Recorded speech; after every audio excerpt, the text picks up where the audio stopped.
I can't lie, I'm absolutely terrified that Arsenal are going to win the league. I think it's their year. 2-0 against Brighton. Brighton are Arsenal's bogey team. Brighton are a side that Arsenal always struggle against. But to be fair to Arteta, he coached a 3-4-0 win.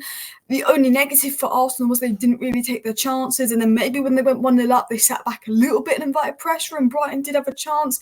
And maybe it wasn't as relaxing for Arsenal fans. It wasn't a 4-5-0 relaxing win because they didn't take their chances. But at the same time, if you beat Brighton 2-0, that is a very good result. Arteta got everything spot on. And with Man City dropping points, it just feels like it's Arsenal's year. I mean, unless something happens to Declan Rice, I think Arsenal are going to win the league, and I hate that.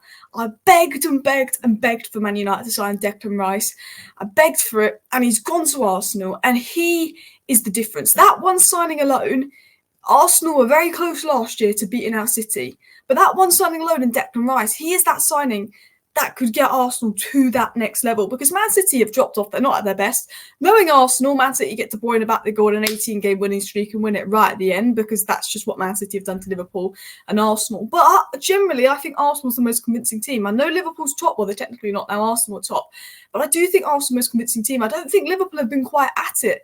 Although I shouldn't say that, because Liverpool play Man United in about 10 minutes and they will hear me say that and just destroy Man United and look really at it. I think Liverpool have been very good.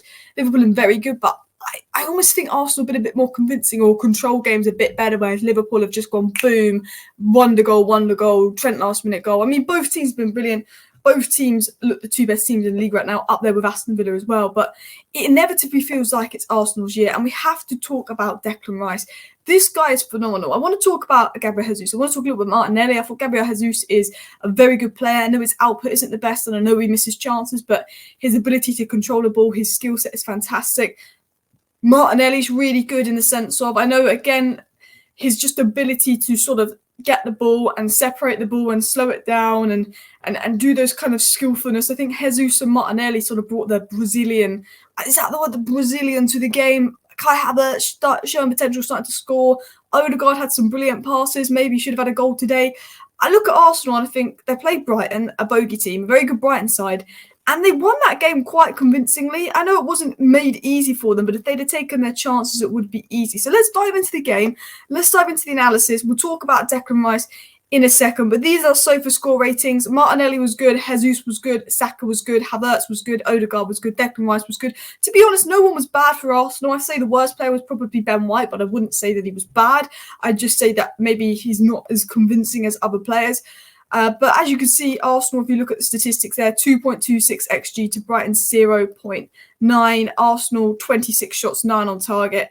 You know, very good performance from Arsenal. Arteta got it spot on. And right now, unfortunately, as much as it kills me, they are top of the league. Villa are only 1 point behind. Hopefully, Arsenal stay top of the league, because Man United are going to get a result versus Liverpool. If you're watching this and the Anfield game is still on, I'm live on Alice Talks Football to Man U Liverpool. But let's actually get into the game. I want to do a segment on Declan Rice. You know that I've done videos on Declan Rice speaking about why he was going to be an insane signing for Arsenal and how good he is.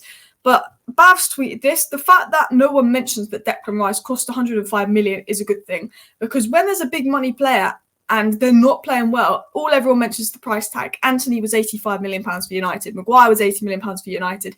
You look at Enzo Fernandez, Moises Caicedo, everyone's bringing up their price tag. Even Rasmus Højlund, who's been good for United, people are bringing up his price tag. Declan Rice is that 100 million signing, but no one's bringing up his price tag. Everyone brought up Grealish, everyone brought up Sancho, everyone brought up Pogba. No one is bringing up Declan Rice's price tag, not even rivals, because everyone knows, wow, this signing is mint. Wow, this signing is phenomenal. That's what everyone knows it every single week. And it's not that he's one of those guys that is brilliant for 3 games and crap for a few games, but brilliant for 3 games. Someone like Phil Foden, who shows his brilliance but then goes quiet, or Rashford, who shows his brilliance and then goes quiet. Declan Rice is in an elite bracket of players. He's in that world-class bracket of players because he was brilliant at West Ham. And I've always said I think Declan Rice is borderline world-class when he was at West Ham, but he just needs to go to a big club and show it. And I know the term world-class gets thrown around a lot lately, but he does it week in, week out. What Declan Rice has is the ability to do it and be that good week in, week out. He is the difference maker. He is intercepting everything. And it winds me up as a rival, because I see the opposition, Brighton, have got an opportunity to attack. Declan Rice intercepts, reads it out. He not only controls the game, contributes to the game, helps in progressing the ball build-up. He's a very press-resistant guy, can pick the ball off the centre-backs, and he could just play out those passes, those quick 1-2s, move up the pitch, the long ball, the short passes. His passing range is phenomenal, and I think one of the reasons Arteta wanted him so much is not just because of his defensive output, just because of how good he is on the ball. His passing range is phenomenal, his ability to play the ball is phenomenal, to be press-resistant, very modern, very technical, intelligent player. But defensively, and this is what he's known for, is his ability to read the game, his ability to position himself between the opposition passing lanes, as if he's got this IQ to know every time Brighton attack where they're going to play the ball. He's stopping them, breaking the lines. He's always there, intercepting the ball. And it's so infuriating because, Declan Rice is there. Brighton attack. Declan Rice is there. As a rival, he's always there. And I begged and begged and begged for United to sign this guy. I said, look, we need to look at Declan Rice or Moises Caicedo. But I said, actually, I think Declan Rice is probably better. And I begged and begged and begged for us to go for Declan Rice because he can play as a 6, he can play as an 8, and he's just taken Arsenal up that level. He is, I think Arsenal, a good team with good players, but he is the reason Arsenal top of the league. He is the reason that I think Arsenal the most convincing side and look like winning the league. He's like Rodri to Man City. He's Declan Rice to Arsenal. And if he stays fit, for me, I think Arsenal can win it because he's that clutch player. He's that Rodri-esque player. Rodri won Man City the Champions League. Declan Rice can win Arsenal the Premier League. Maybe they could even win the Champions League as well, which, oh my God. Ooh. But he apparently had flu today as well. You wouldn't think that Declan Rice was ill with flu. He's always available, which is one of the best traits for a footballer. Availability. He is very good. He's defensively brilliant. He's intelligent. He's got the athleticism. So not only is he good on the ball and got the technical ability, but when you have the athleticism, he can cover the ground, he can sweep up. He's fast, he's tall, he's physical, he can cover the ground, he can do everything. And it's so frustrating as a rival that this guy is so young, so good, and Arsenal signed him. And I just knew he was going to be a good signing for Arsenal. And for me, he would stand out today. I thought Gabriel Jesus was brilliant, and I think Gabriel Jesus is one of those guys where he doesn't always get the goals. And I think if you just stopped overthinking and just put the ball in the back of the net, you would score more. But Gabriel Jesus is a guy who makes those runs, has the ability to control the ball. Him and Martinelli have that sort of that Brazilian. I just call it that Brazilian. You know, when they've got a bit of skill.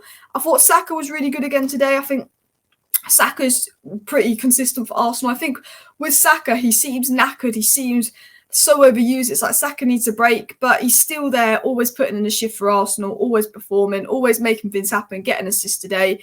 I thought he was good. I thought Saliba put in another solid performance. I think Saliba and Declan Rice are those two Arsenal players that because they're good every single game, maybe they don't always, it doesn't get noticed as much. I feel like Saliba and Declan Rice have just become very consistent. Even Gabriel as well, I'll throw him in there as well.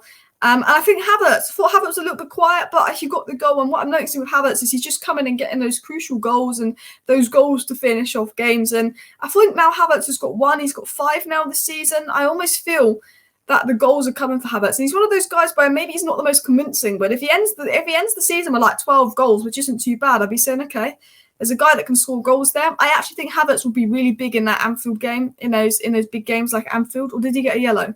I think Havertz will be good in those big games, to be honest. I think he's actually a big game player, and I know a lot of Arsenal fans don't like him, but I think he's a big game player because the space opens up for him to make their runs, which makes him so difficult to mark. And then when he makes those runs, he can get on the end of things and score. And we've seen Havertz get on the end of things a lot, but he's not always scored. I thought Havertz was good, but all in all, I think Arteta coached a 3-4-0 win. I thought Arsenal were very, very good today. Although Brighton didn't make it easy, they were very good. It's a very good win for Arsenal. They could have maybe took their chances better, and maybe they were lacking a bit of bite, but they were clearly the better team. And I think with Arsenal, what they just need to do this season is be more ruthless. They've got the ability to win the league. They're doing enough to win the league. They've just got to be a bit more ruthless in games. But it does worry me. Anyway, I'm going to wrap up the video because I'm now going onto my main channel to do a live for Manchester United versus Liverpool watch along. Please, United win. As much as I don't want to see Arsenal at the top of the league, I need United to win. I'm supporting Man United, but if Arsenal keep winning, I'm going to have to become a Villa fan as well to the end of the season because I cannot watch Arsenal win the league. Thank you for watching. Smash a like, smash a subscribe. Bye.